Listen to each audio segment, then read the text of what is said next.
My name is RJ Palermo, and I'm Industry Vice President for Interflex. Today's topic, performance in fluid contact extractables, evaluation of polyethylene films. We'd like to thank all of our listeners for joining us today. We are recording today's event, and each of you will receive an email tomorrow with a link to view the recording. If you have difficulty hearing our speaker today and are listening through your computer, please check that your speaker volume is up and consider dialing in through the conference call line instead. The dial-in information is on the right-hand side of your screen in the audio portion of your control panel. Feel free to ask questions throughout the event using the questions box located on the right side of your screen in the control panel. We will respond to questions at the end of the presentation. There will be one speaker, 45 minutes of content, and 15 minutes for questions and answers. And now I would like to introduce our speaker. Karen Green, Senior Product Manager, Mobius Single-Use Assemblies. Karen has 20 years experience in life sciences and bioprocessing industries. Her career began as a protein chemist, purifying recombinant proteins and monoclonal antibodies used in diagnostic testing kits manufactured by Cambridge Biotech Corporation. More recently, Karen performed in both product management and program leadership capabilities for GE Healthcare, where she launched the Ready Circuit Single-Use Assembly. She holds an MBA from Assumption College, Massachusetts, and a Bachelor's of Science in Chemistry from Merrimack College in Massachusetts. Ladies and gentlemen, our speaker today, Karen Green. Thank you, RJ. Welcome all, and thank you for attending our webinar discussing performance attributes and extractable evaluations of polyethylene films. I am Karen Green, your presenter today.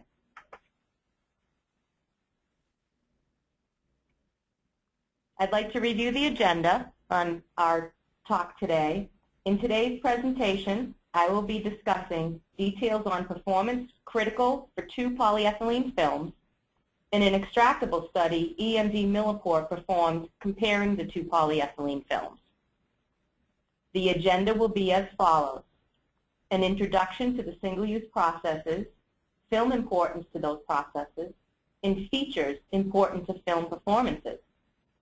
I will give a description to the structure of the two polyethylene films that were evaluated in the extractable study that will be displayed, following with an account of the study design, procedures, and analytical methods used, and a reference to that stream model. Lastly, a review of the results comparing the two films will be presented. So let's get started with first a review on single-use films in general. So we know that single-use technologies is being adopted throughout the manufacturing processes for biologics, monoclonal antibodies, vaccines, recombinant proteins. And today, single-use technologies exist for almost all bioprocess steps in operations. Single-use assemblies are being used for storage, mixing, bioreactors, clarification, sterile filtration, chromatography, purification, and polishing steps, tangential flow filtration, and final fill operations even.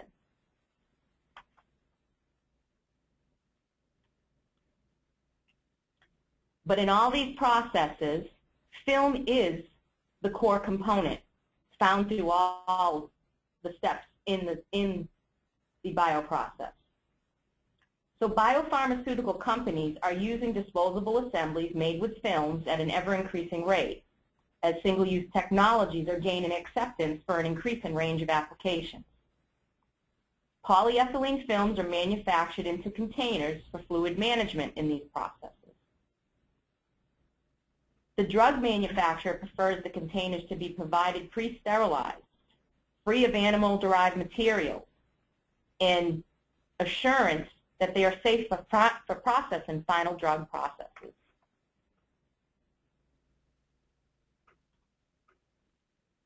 Today's films must meet the demands of new applications. For instance, strength is important. For example, in a 2,500 liter standard bin, the static pressure of the film at the bottom of a 3D bag is 3.4 psi, or 23.4 kPa. This is about the same force that is applied under the foot of a small elephant. A more robust film is required for these applications in order to avoid container handling abrasions, film failures, leaks, and loss of products.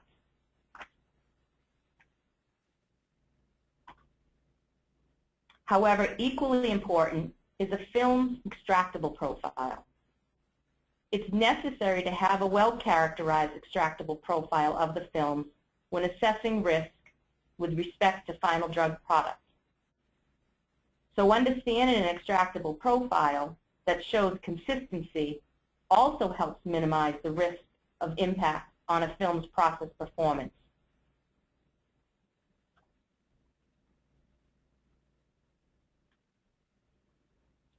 Next, I want to discuss the structure of the 2 polyethylene films that were evaluated in this extractable study that we'll talk about.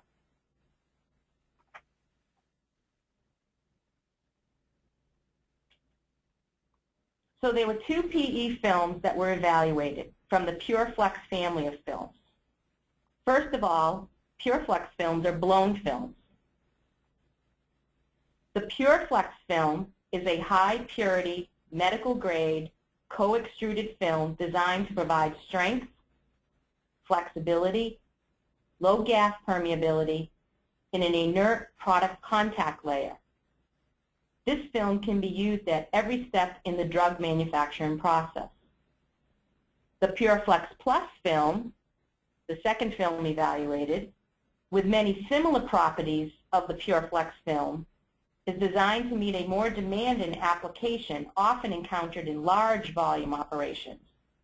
Additional robustness may be required to assure the single-use process has integrity. So it's important to understand sometimes the construction of films do matter in a process.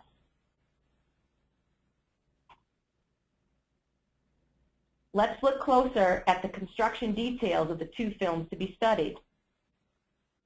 As you see on the left, the PureFlex film has 4 layers and measures 0.0105 inch. The fluid contact material is made of ultra-low density polyethylene. On top of that, the gas barrier is made of a polyethylene vinyl alcohol copolymer. The outer layers are made of polyethylene vinyl acetate and another layer of ultra-low density polyethylene. As we look to the right, to the PureFlex Plus film, we see that the fluid contact layer stays the same. The 2 inner layers are the same, but the outer layer has been expanded with a tougher, linear low-density polyethylene layer. This particular film width is now PureFlex Plus measures 0.012 inch. The increase in the thickness contributes to better robustness and performance. So the message conveyed here, the fluid contact layer remains the same, and that's important to a customer as they need to have understanding of the extractables or chemical compatibility of what their fluid process is coming in contact with. But we can construct additional versions to better suit the performance of what's necessary in the application process.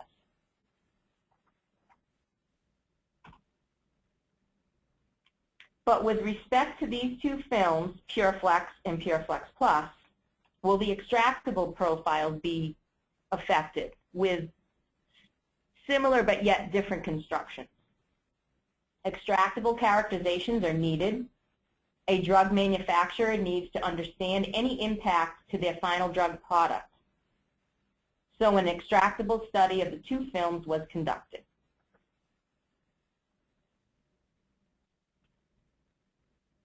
Let's now dive into the extractables procedures that was done on containers made with both PureFlex and PureFlex Plus films. It was a 120-day study with sampling that occurred through the study. The study consisted of 5 different extract solutions, and the analysis is included in a number of analytical techniques.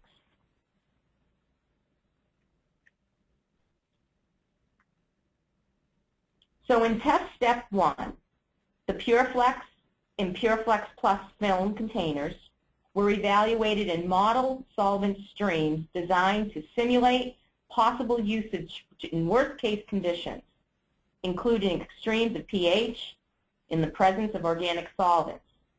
And again, we call this the model stream approach. A number of containers were built at 5 liters and received initially non-gamma treated. Some were sent for gamma irradiation greater than 45 degrees kilogram. Some were then left untreated, though, for comparison.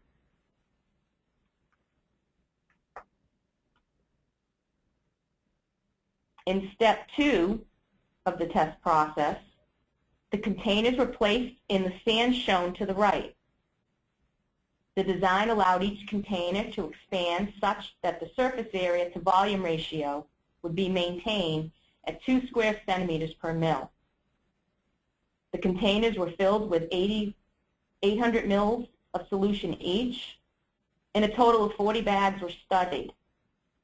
The stands allowed for multiple sample aliquots to be removed without altering the surface area of the volume ratio.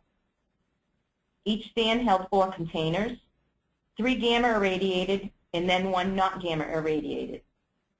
Each stand contained 1 film type, filled with 1 type of solution, and was stored at room temperature or at 45 degrees C.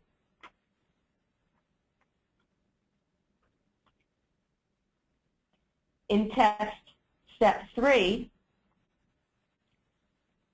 the disposable process containers were extracted with one of the following solutions: water, a millicube lab water system grade reagent, 1 normal sodium hydroxide at a pH of 14, 1 normal hydrochloric acid at a pH of 0, 50% denatured ethanol, and 10% DMSO or dimethyl sulfoxide. The sample aliquots were removed from the containers on a number of days: day 1, 7, 30, 60, 90, and 120. And aliquots of the initial solution were also used as controls. Finally, in step 4, extractables in the soak solutions were quantified using total organic carbon, or TOC, ion chromatography, IC, and qualitatively examined using reverse phase high-performance liquid chromatography. In addition, further testing was conducted, and results are available for the following: purge and trap of GCMS for volatiles were done, ICP OES for metals,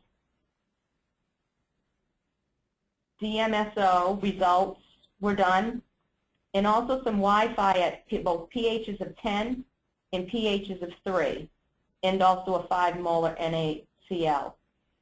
Due to time, though, I'm not going to show all the results here today. I'm going to stick pretty much with the initial studies that were done, but however, an entire study can be found in a white paper, and I will mention that later today on how to acquire the white paper to get a full understanding of the testing that was done on the 2 films.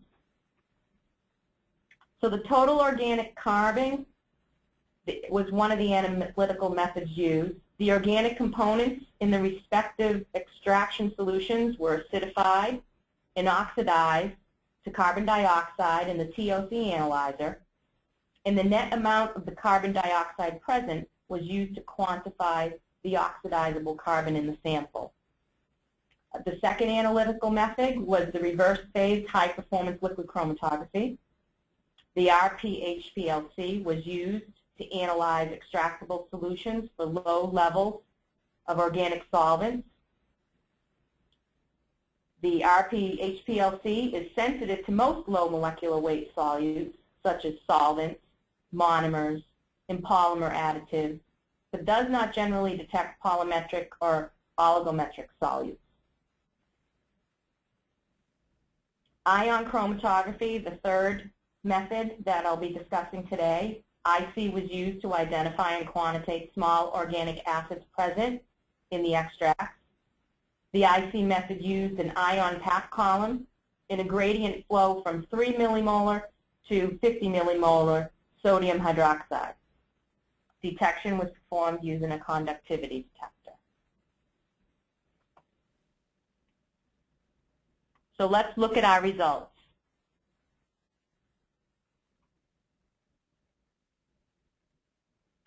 So here we have the TOC of water extracts at both ambient temperature to the left and 45 degrees C to the right. In this particular study, individual containers served as the extraction vessels. The containers sat undisturbed until the time of sampling. At each sampling interval, the stands were placed in a holder, which would allow the stand to tilt. Samples will be collected from quartz by filling into a 40 ml vial. After mixing, 2 ml and 4 ml aliquots from the 40 ml were then transferred to small vials for both the IC and the HPLC analysis. The remainder of the solution in the 40 ml vials was used for the TOC analysis. So what we can see at room temperature on the left, the results of whether it was PureFlex or PureFlex Plus film, there's four lines here, or if it was irradiated or not irradiated, there's the results of any peaks, it's negligible. You can't even really see the 4 lines. On the right-hand side, at 45 degrees C, whether it was gamma treated or not gamma treated, or whether it was PureFlex Plus or not PureFlex Plus, again, the results are pretty similar and negligible.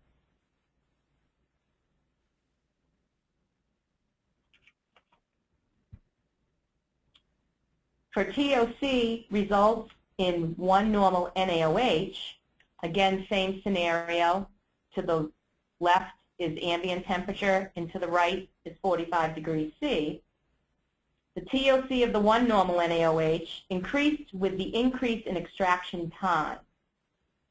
And TOC at 45 degrees C was significantly greater than at room temperature due to the higher rate of diffusion through the film. The PureFlex Plus film showed a higher diffusion rate at a higher temperature. In TOC, we do understand it is expected to increase over time. But also, looking at the graph, there's pretty much no real significant peaks between the 4 different films that were being evaluated.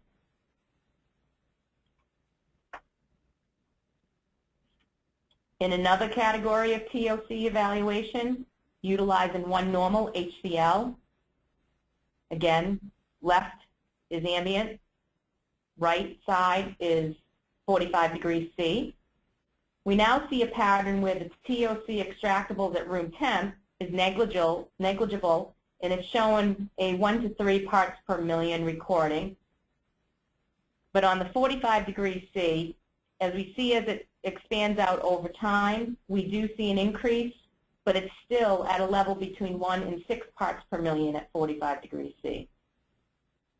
TOC will trend higher at the higher temp and as time goes on, but at the same time, if you still look at the graph, the PureFlex and the PureFlex Plus, whether irradiated or not irradiated, still tends to trend and be the same.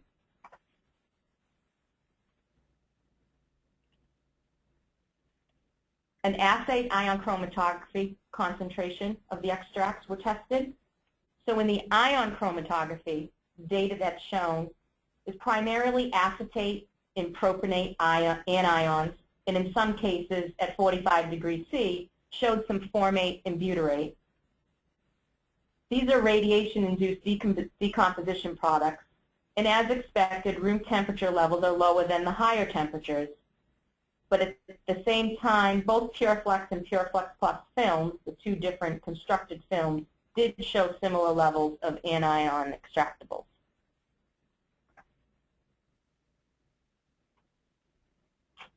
Now let's look at some HPLC profiles of water.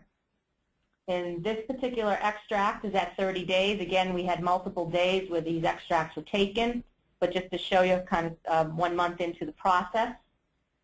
This profile off the HPLC of water extracts over the 30 days showed no significant difference between PureFlex and PureFlex Plus. They almost all look identical. The water extract profile did show peaks at 7.5 in 11 minutes retention time at both room temp and 45 degrees C. These are the irradiated bags of both PureFlex and PureFlex Plus. The peaks are assumed to be very low levels of a gamma degradation product of the antioxidant, which can be expected in a polyethylene film.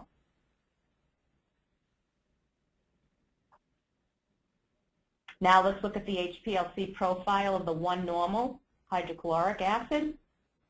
Again, we selected the 30-day extraction, and this is at room temperature. We do see there was some noise initially, and that's based on the instrument itself, but once it's settled out, there really isn't no significant peaks, with the exception of maybe that degradation that occurs at particular times across the chromatogram. But overall, still uneventful recordings of the film. The HPLC profile of the 1-normal NaOH under the same conditions, 30 days in that room temperature. And overall, after some noise was cleared out, there were a few peaks observed, and relatively more peaks were observed as the abstracts went through. But the samples extracted really didn't show anything too significant in all the chromatograms that were collected. Lastly, I just want to show a worst-case scenario profile. This would be the HPLC performed on the 50% ethanol, 30 days at ambient temperature. And we're seeing a lot of activity here. But this, again, being ethanol on your polyethylene is going to be your worst-case scenario. So here we saw some peaks as well as intermediates, mainly being medium polar, and late eluting peaks, mostly being hydrophobic compounds. And these were shown more in the gamma irradiated containers. And the eluting peaks are likely related to an antioxidant additive which has been degraded over time by the gamma irradiation. And the non-gamma treated showed only that late eluting peaks that were more probably due to the highly hydrophobic conditions.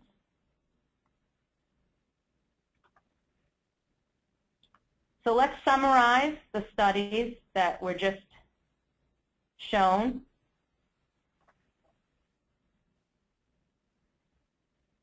For TOC, the TOC analysis provided the best quantitative data of extractables for all aqueous-based extractions.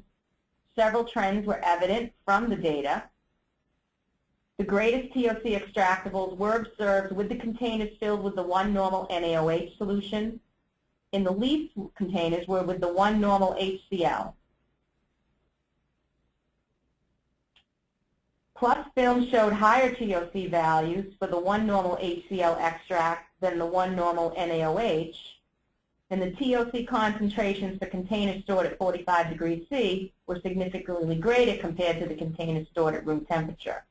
And we would expect that. The higher temperature is going to bring out greater TOC.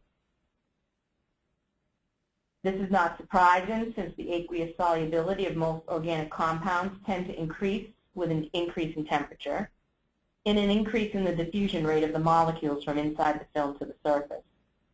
The gamma-treated containers had higher TOC concentration that the untreated containers didn't have, but again, we would understand that.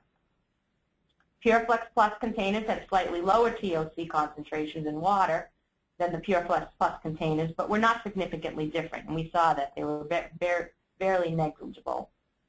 This is because the fluid contact layer of PureFlex Plus film is the same as the PureFlex film.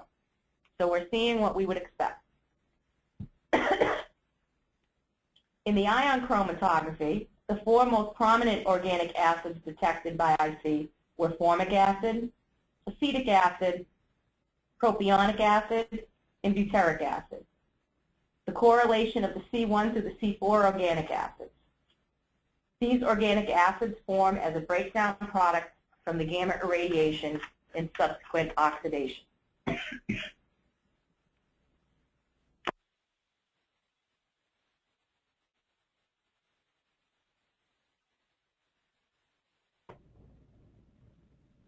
In the reverse phase HPLC,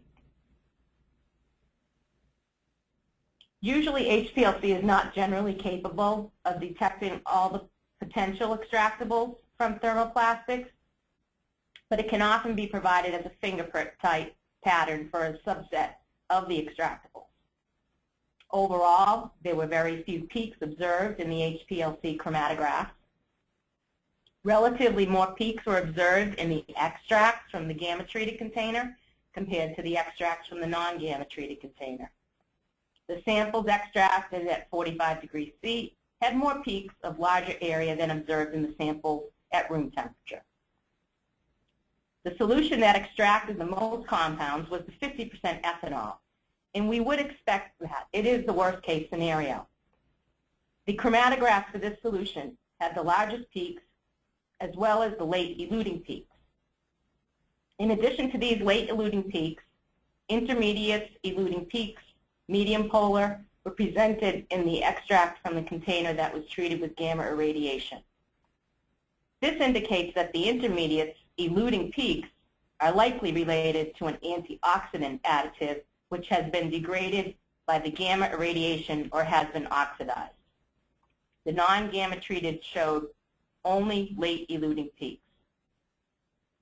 The NaOH solution had the largest peaks of the three aqueous solutions. HClC, HCl had nothing. Overall, the extracts from the PureFlex and the PureFlex Plus films had similar profiles, and that's what we were hoping and setting out to conclude.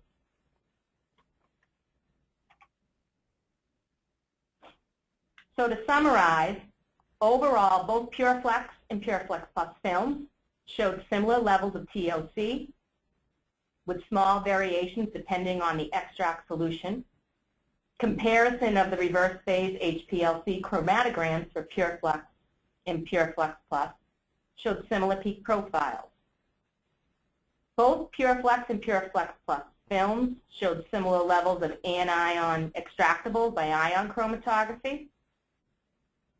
And overall, very little was extracted from the film, especially in aqueous solutions.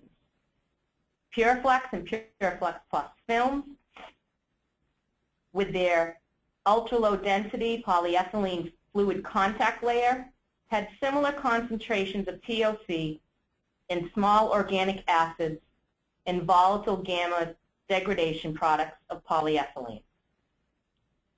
Now keep in mind, based on the results of this study, there was no observable significant difference in the extractables profile of the PureFlex and PureFlex Plus film. But we always have to know the data generated should only be used as a general guideline, and results presented here should not be interpreted as providing absolute levels of extractables for disposable process containers used under process conditions. All those types of studies have to be done specifically per the components of the actual solutions and the actual materials, contact layer materials themselves.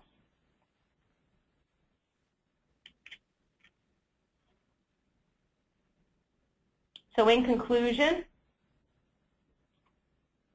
I'd like to first acknowledge the scientists that worked on this study. Lead scientist, Ven Raman, PhD. Scientist Paul Killian, PhD. Scientist Toria Sukraki, MS. And scientist Hyson McNulty, PhD, all of EMD Millipore.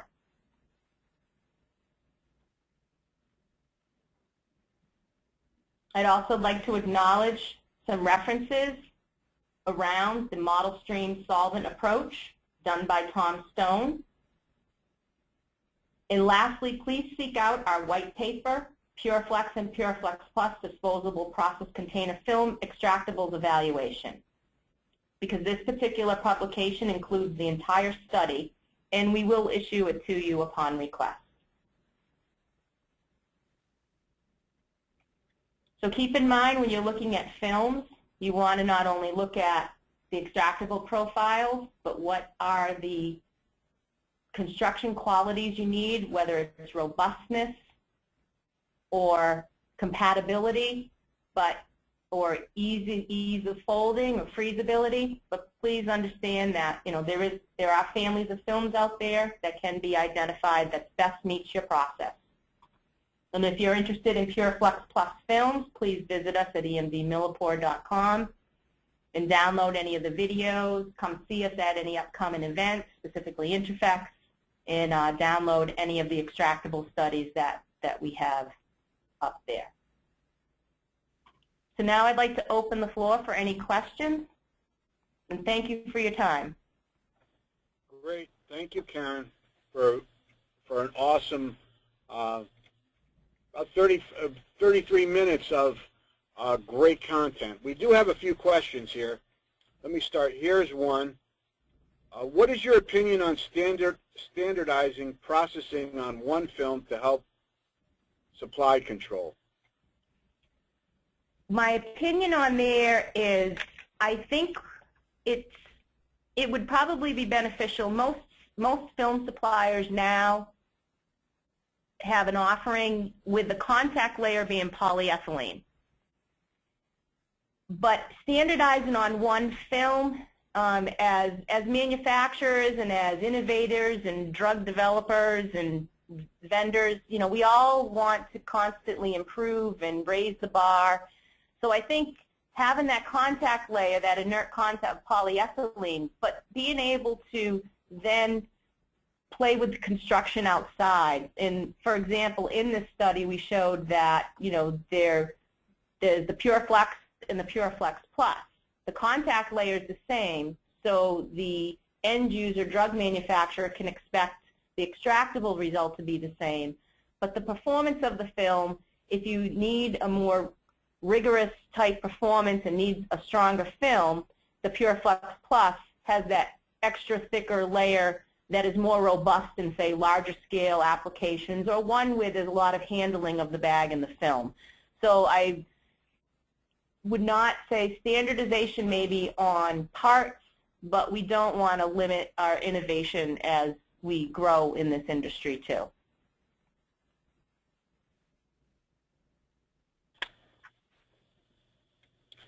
Here's another one. What do you suggest for anti-static LDPE needs? Well, I think being the ultra-low density polyethylene, or just polyethylene in general, there are static natures to plastics. Like just for an example, you rub a balloon or you touch, a plastic surface, you can get a static charge.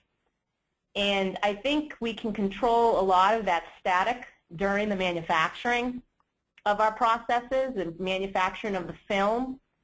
There are static guards or ion controls that can be placed within the manufacturing, and then also in our own, as vendors in our own clean rooms, have available equipment that can deionize plastics, and then when we actually package the materials, assure that one of the reasons why a customer doesn't like static is that it can attract particles and pieces. And in drug manufacturing, that can you don't want to contribute to the So you want to be able to control the safety of the equipment being used or the single-use assemblies made of polyethylenes being used.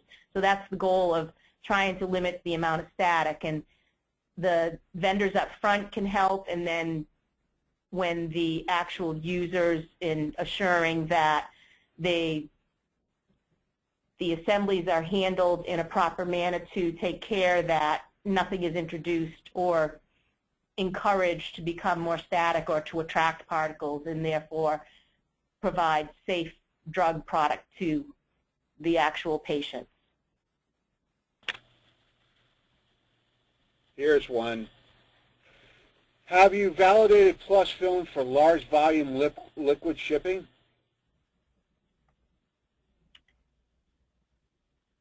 There are studies that have been done, whether it's within our own Millipore, EMD Millipore facilities. Our ProVantage group can provide shipping studies. We have done some shipping studies, but also our customers will validate transport of liquid or even frozen product utilizing the films themselves within their day-to-day processes. There's a number of examples of liquid and frozen materials transporting between not only buildings, but also down the road, a couple states over, and even overseas. So the capability is there. It's just that each container in bag assembly, that in the product that's within it, whether from a compatibility point of view, has to be validated, and whether a vendor can show guidance to what they've done or the actual end user provides the validation themselves is warranted. But yes, there's transportation happening today with bag and carrier assemblies globally. Great, thank you. Here's another. Explain how diffusion works in the film. How does it affect the TOC measurement? Well, over time, TOC is known to diffuse out of the film, and so over time, and as the temperature increases. But over our 120-day study, we showed that the TOC diffusion out of the two films that we evaluated were pretty negligible, whether they were non-irradiated, which was basically nothing, or irradiated and just as close to negligible. So there is diffusion out of the film. It is slightly lowly detected, but nothing that's going to interfere. And at the higher temperature, a little bit more of a bump. But in the two particular films that we evaluated here with the low-density polyethylene contact layer, which is what the concern would be for the customer, the TOC that would be introduced into their patient sample, is negligible. Here's another one. What is the acceptable level of extractable? Did you do qualitatively measure the extractable? Hard to read on this. Well, the acceptable level of extractable is being plastic. There is going to be what we're looking for is something that's not at a level that is going to be detrimental to the patient. And clearly, the polyethylene layers in the films that majority of suppliers have been going towards has that low extractable level. And there is, as even with water, there's levels of content of items that can be in water. Same thing with films, and I think that's why majority of film assembly vendors have moved to a polyethylene layer, because it does show low extractables and also any other material or elements that can be extracted out under the conditions that we utilize the processes to be almost insignificant and relatively safe to the patients themselves. Great. Here's another. When your supply chain manufacturers change anything in their process, do you redo the extractable profiles? Absolutely, yes. I think in any, well, first of all, any change has to happen under a change control process. It's good quality management to, especially in a film provider, or it is the largest surface area, most critical component, and most probably identified as a critical component that we need to know what the extractable profile is. So if there is a, say, resin change, a material change, it's absolutely necessary to do the profile of that. Even specifically in this study, being just going from PureFlex to PureFlex Plus, the contact layer remains the same, but the construction in the resins and the materials of the film as a complete whole are different. And it is necessary to show the comparison, is there going to be a significant difference or not. In this particular case, there was not, but it is absolutely necessary. If a material is changed, it's necessary to evaluate that and confirm that the material is either the same, or if it's slightly different, how you decide what you do from that point. Okay, and we'll take a few more. Here's another. Are lower extractables and leachables pursued further?